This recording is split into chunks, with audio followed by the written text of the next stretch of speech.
Hi, welcome to Revolutionize Your Marketing, Your Business, Your Life. And I'm REBL Risty with REBL Marketing and now our new REBL Labs. We are excited to be talking with Keith Moehring, not boring, with L2 Digital today, who is an AI automations expert. And I really think people are their minds are gonna get blown when they hear like what you're doing and how you're doing and just the advantage of automating AI and all the tools. But first, before we jump into all of that, why don't you quickly give my audience a little background on who you are and what you do? Sure. First off, thank you for having me on. I really appreciate it. My name's Keith Moehring, like boring with an M. I love that you threw that in there. That was great. Yeah, so I'm the CEO of L2 Digital. We do AI-powered automations. So background on me, I've been in digital marketing since like 2006, I believe, and really gravitated more towards the technical side of marketing, the integrations, the technologies, the analytics and data, that kind of thing. I've never really good at the subjective writing of content. Yeah. I never understood it enough to write a good blog post, but I could analyze data pretty well. So 2020 then, it was actually 3 weeks before the world shut down. I turned in my 2 weeks to start my own thing. And Good timing. it was beautiful. Yeah. And so that led me to, I was going to build scalable marketing and sales platforms. And kind of as things evolved and the AI came in and I started seeing the opportunities there, I was like, and then I was real big into automation integration technologies. So Yeah. connecting different tools with these, like Zapier would be a good example of one. Yep. And Yep. so then you could start layering AI into those, and that's when kind of the heavens started singing. It was like, this is where I need to be. This Magic. is everything I wanted. Well, we've spoken a couple times now, and I've got to see kind of in the backside where the magic's happening. I actually met you because I heard you on a podcast, and I was fascinated. And I also very curious with AI in the last couple of years, and then just kind of opening my eyes to the possibilities with automation. Could you explain to my audience a little bit, as simple as you can, what does that mean? AI automation, what Zapier, what are all these tools and things you're talking about? It's like if you just look at the name of it, it's kind of a little bit of an abstract idea. But the idea is you take the generative AI tools that we use on a daily basis, like ChatGPT, Gemini, all those. And what you're doing is you're using AI tools to expand what they can do, how they do it, and actually when they do it. So Okay. I'll give you an example. Say someone fills out a form and that could trigger an automation, and then you can automatically customize and write a sales outreach email to that lead based on an existing template and some existing case studies, and it's all customized just based on how that lead form got filled out. And Got so, it. in other words, we're building whatever happens in all these different marketing tech stack stuff that we've got, we're layering AI into that and we're producing some really cool stuff on the other end of it. Got it. Like, in other Okay. words, think like 80%, 80 to 90% of the work that we do on like a regular basis, like writing content, Mm-hmm. take 80% of that work and do it automatically. So all I have to do is review instead of write a full out blog post kind of a thing. Got it. Okay. Like I'm familiar. I think most of us in the marketing world, filling out the form, automating a email sequence kind of sounds like something you would do with your CRM, right? So how is AI changing that or enhancing it? So with AI, can I think a good example would be let's walk through that lead form example. Okay. So a lead fills out a form, and then as part of that form, maybe I have a field in there for industry. So maybe my business serves two or three different industries or personas or whatever it is. Mm-hmm. I have a field in there that indicates which one of those they are. And what I can do is set up like automation that looks for that, pulls that all the form information in, first name, email, company name, and that distinguishing property. And then from there, I can go and look in and look through a database to find my template email for that specific industry. And then I can find a relevant case study for that specific industry. And I can Mm-hmm. take all the form field information, I can take that template email, and I can Mm-hmm. take the case study, throw that into a AI tool like ChatGPT, and have Mm-hmm. it come back with I need a customized email for this lead based on this template and use it featuring this case study. And then I can send that entirely drafted lead response email right to my sales rep who can then just copy and paste and send it out. So in other words, Okay. I've done like ideally you have a sales when leads come in, your sales reps jump in and they respond to the lead right away with this customized, personalized thing. They don't have the time to do that. But if we can Right. use AI, automation and AI to just hand them everything and all they have to do is tweak and send, that's when you can start turning this stuff around. That's when you're giving like the marketing and sales teams like superpowers with these integration tools. Nice. I like that. I like that, the superpower. I get inspired you to put these automations together like the way you have. So it was actually a need thing for me. So the when ChatGPT came out, I was really struggling because I didn't have the money to hire anyone yet, and I didn't want to bring on an intern quite yet. I didn't want to bring on an intern, train them for 2 months, and then have them go. So but I needed somebody to take some of the regular work off my plate. So that's when ChatGPT came in. And I was like, oh my God, this is everything. It's like, okay, you can write my emails, my blog posts, explain to me how to do like third grade math so I can teach it to my kid. Everything. I was using it for everything.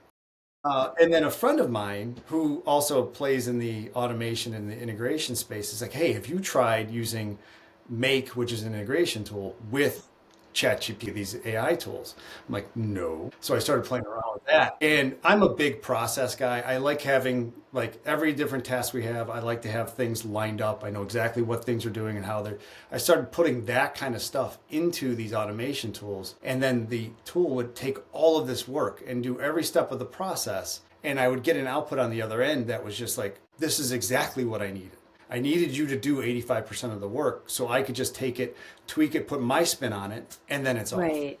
So Right. that's where I got into it. It was a need thing, and then it just started becoming more and more fun. Like, how much of my job can I actually automate here? Yeah, oh, I love that. I love that. In fact, I think when we connected, I think one of your questions for our meeting was, what would you like to automate? And I put everything. I remember that. I remember that.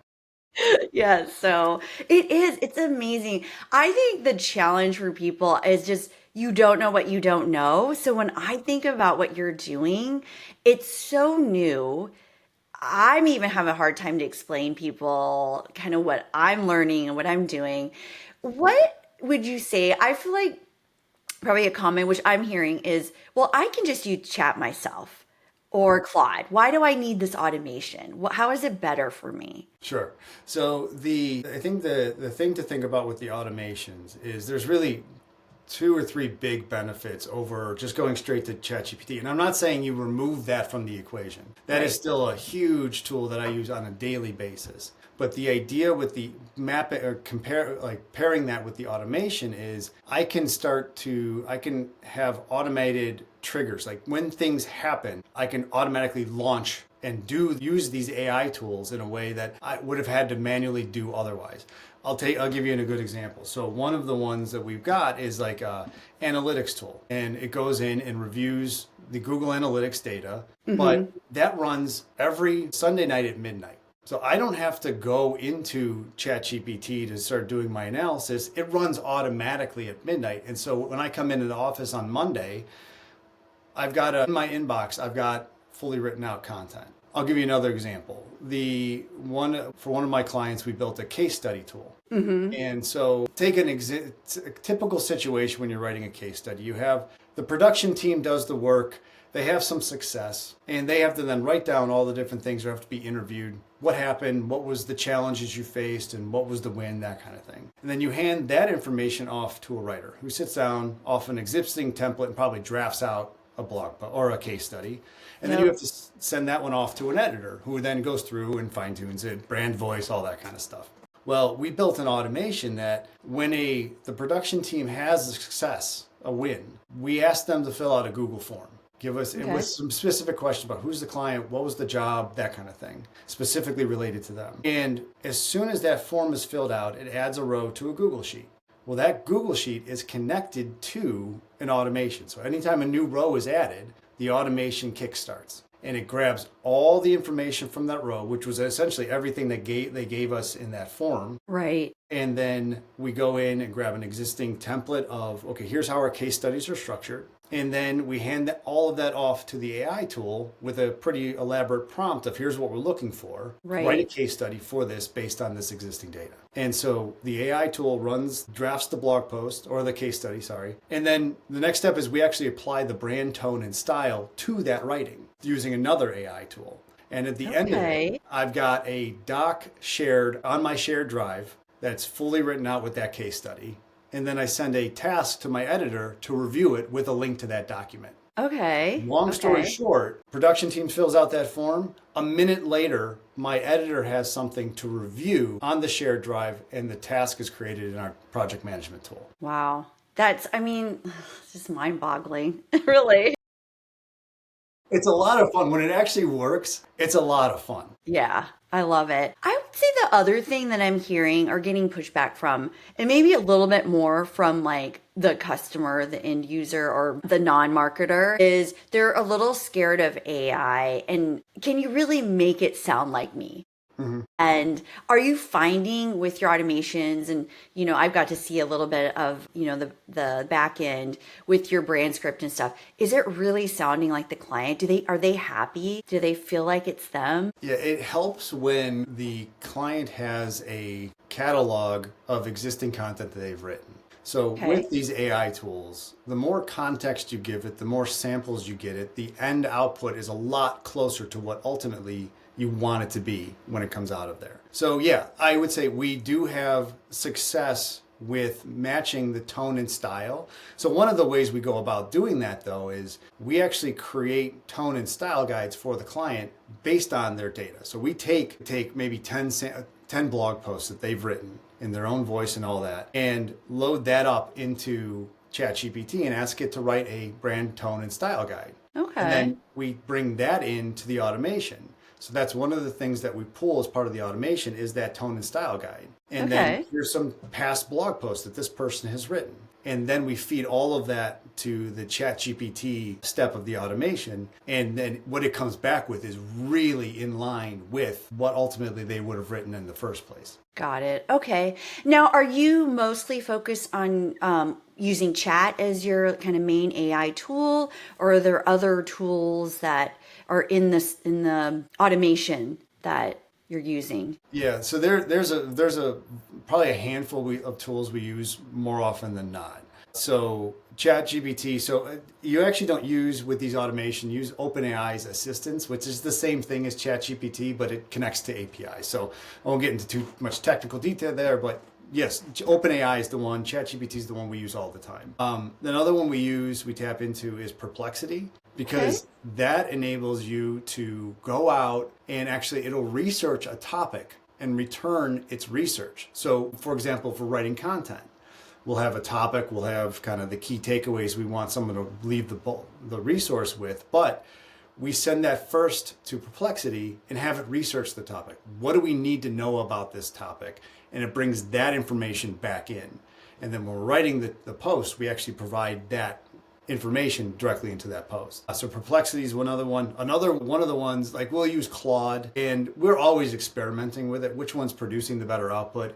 And sometimes it's a case by case basis. Like for one client it's one thing, another client's another thing. So we'll use Claude, we'll use Gemini. One of the ones I really, really like is it's called 11 Labs. And so if you've never played around with it, this is a lot of fun. It allows you to, with like 2 or 3 minutes of recording, to clone your voice. So one of the automations we have with the content side is it writes a blog post, but then it'll also help you create the marketing assets to go along with it. And so one of the things we do is we have OpenAI or ChatGPT summarize the blog post. Give me a 30-second script on this, what someone could get out of this blog post.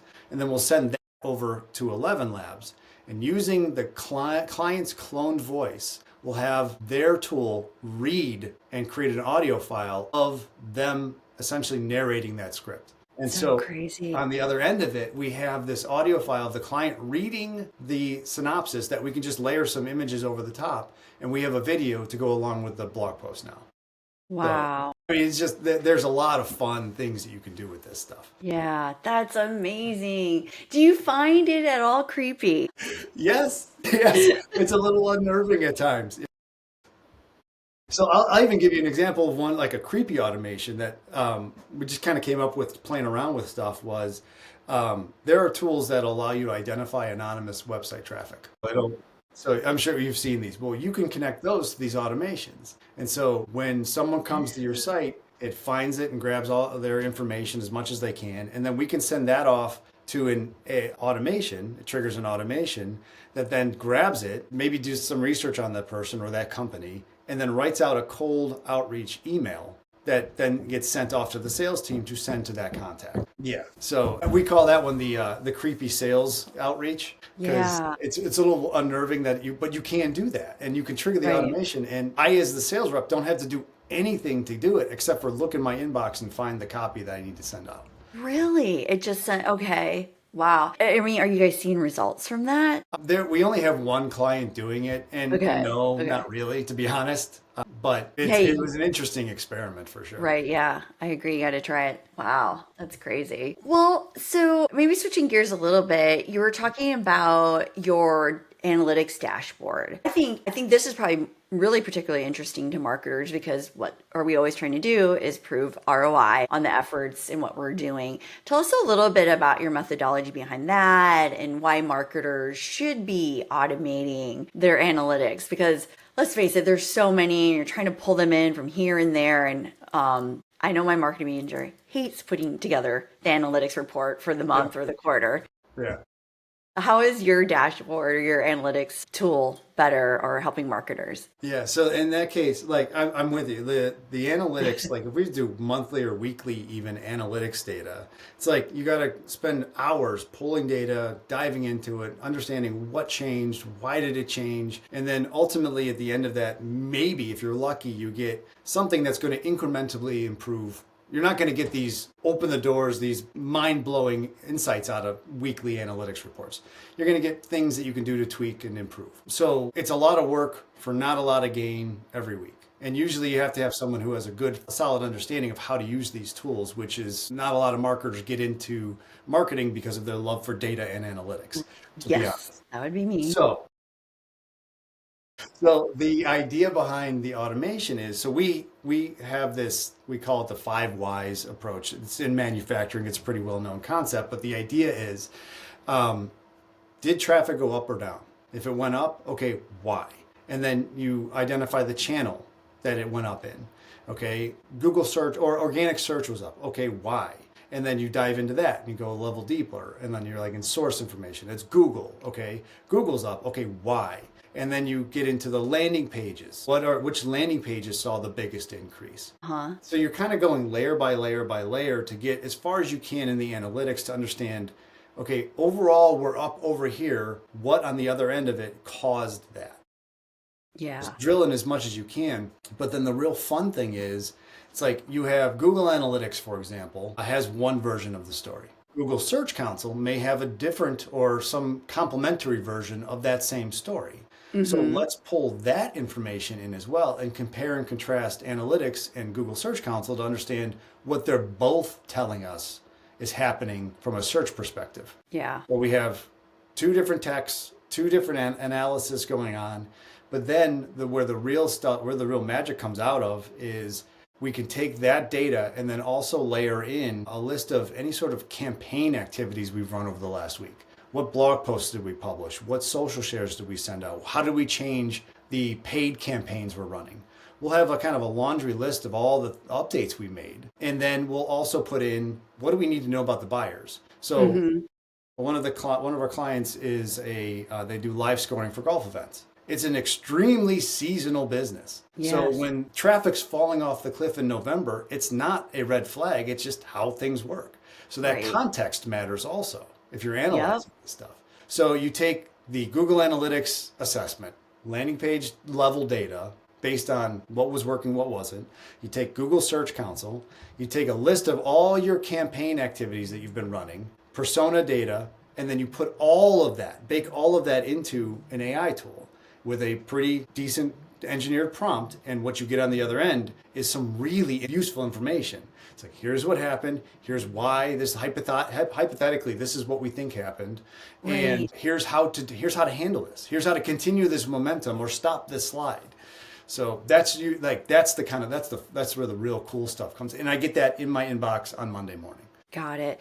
That to me is a game changer because yeah, I can go look at Google Analytics and spend my time in there, but the reality is you really have to be a data geek. You have to be slicing and dicing and like you said, comparing, for example, HubSpot is reporting one thing different from Google, like Yep. why? So Yep. I think that insight, that's just to me the game changer. Like I don't want to be doing that. I'm not good at it. And it's hard to find people that are. So I love that. I am very interested in that. It's cool because then it's also consistent. So it's a weekly thing. So you can see trends over time just by reading through it once a week. And you don't have to spend the time doing the data. But the fun thing too is like one of the things we've layered on ours is okay, based on what you're seeing from a search perspective, what are the 5 pieces of content I need to write this week? Yeah, that's So it's great. given me 5 content ideas, and then we're mapping those directly into the editorial calendar that controls our content automation.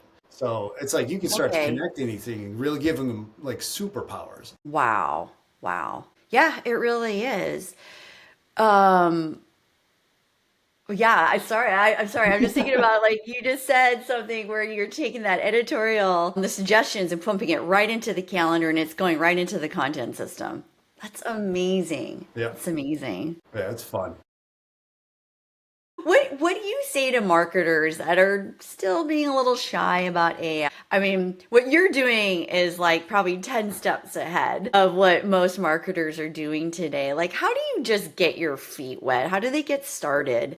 Yeah, I will say I have gone down several rabbit holes and Sounds haven't like found my it. way out yet. No, I would say if for marketers who are just getting started, I would say absolutely create an OpenAI ChatGPT account. It's the easiest to use. It's a really good tool. They're always making it better. But one of the things that I like doing, like just and so let me take a step back. So yeah, ChatGPT would be the thing and then look for something that you do on a daily basis that's the same all the time. Like I have to go through and I have to write this piece of content, or I have to do these social shares, or I have to do this email article. And what is that thing you do all the time? And then just get ChatGPT involved. Like ask it to help you write, or ask it for context, or ask it for information or ideas or brainstorm, that kind of thing. And as you start to engage with it, you'll start to look for more opportunities to use it because it's a fantastic technology. But then even taking it a step further, there are ways to build what are called custom GPTs. In other Mm-hmm. words, you build a prompt into it and you give it all the context it needs. You can upload like resources. So like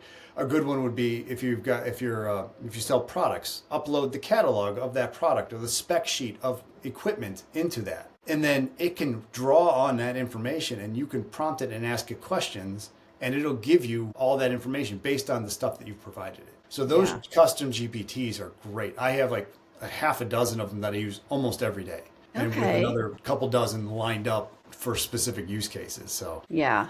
Yeah. Oh, that's great. Where do you see AI is falling short, or maybe where you still need a human? yeah, everywhere. It's not a perfect system by any means. Like for example, with the automations that we build, I will not create an automation that publishes automatically. Like Okay. it won't automatically publish a blog post, social shares, it won't automatically send an email because I have seen how these things sometimes come out. Yeah. So they'll come out with weird formatting or sentences that don't make any sense, and come there. You never know what is because they're not. It's not like a programmable technology. You aren't coding in exactly what it needs to be. The output of these is completely random times at times. Right. So you always have to have a human in the loop to assess, review, and then polish before making it available to someone. A good example would be it doesn't do math well. Like if you add it, you give it a spreadsheet of, okay, here's my top landing pages. Here's where the views for last week, here's the views for the previous week. Now do the Okay. math on all these pages, sort them, and then let me know which.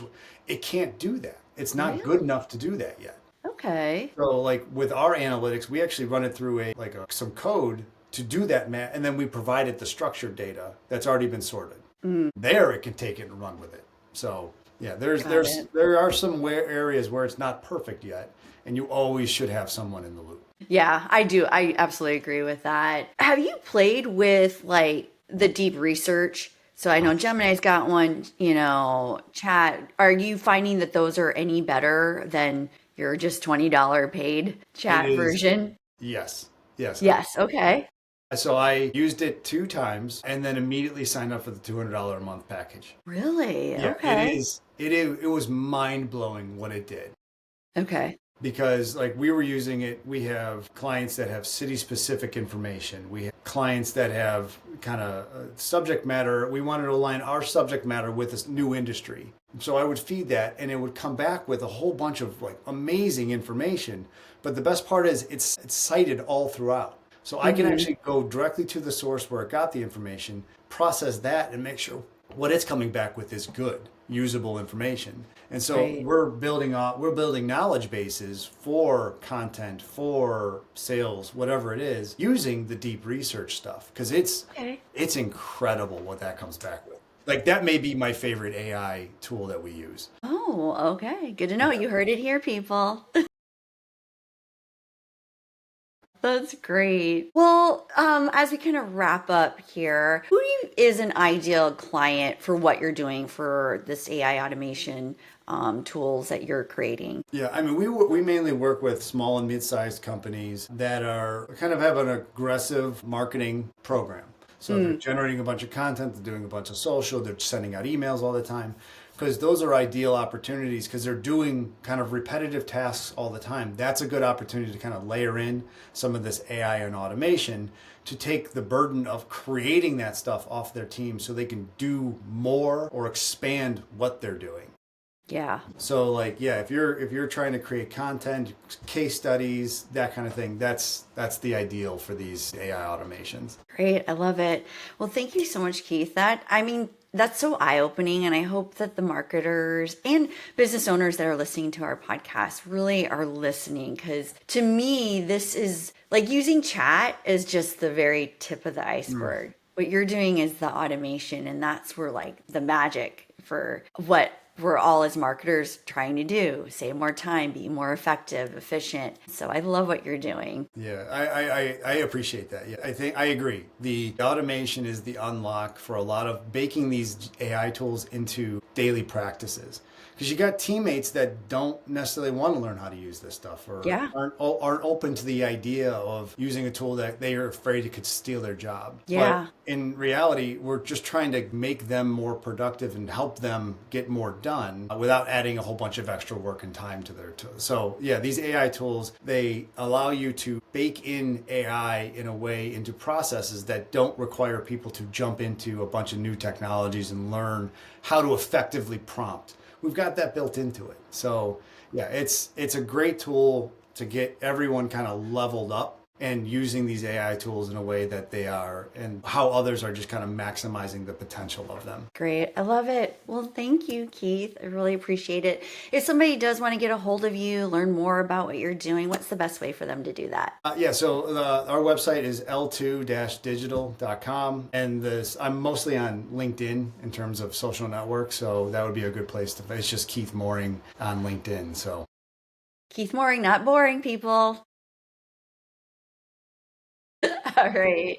Well, thank you so much. And if you out there want to revolutionize your marketing, your messaging, we also have launched a new brand called REBL Labs, where we're partnering with people like Keith to get the word out on how to leverage AI so much better through automations and tools that our partners like Keith are building. And you can just find us. We'll put all of the contact info at the bottom of the show notes. And thank you so much for joining us today.